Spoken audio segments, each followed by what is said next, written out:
China announced sanctions against former U.S. Secretary of State Mike Pompeo along with several other Trump administration officials, even as China's military website called him the worst Secretary of State in U.S. history.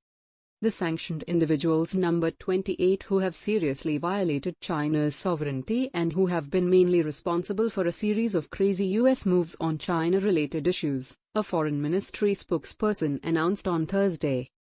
They include Michael I. Pompeo, Peter K. Navarro, Robert C.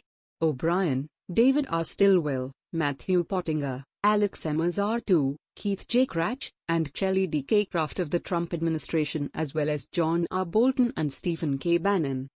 These individuals and their immediate family members are prohibited from entering the mainland, Hong Kong and Macau of China.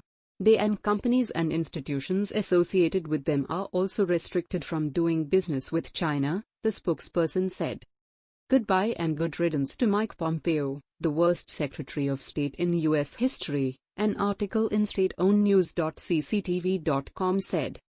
In the last minutes before the handover of power at the White House, there is one person who is still running against time to stir up conflicts and confrontation in a show of his last-day madness.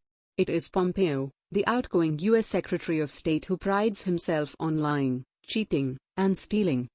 In the past 10 days and more, Pompeo took an intense series of outrageous moves, from lifting the restrictions on U.S. official engagement with Taiwan to redesignating Cuba as a state sponsor to terrorism and to ramping up the already harsh sanctions on Iran.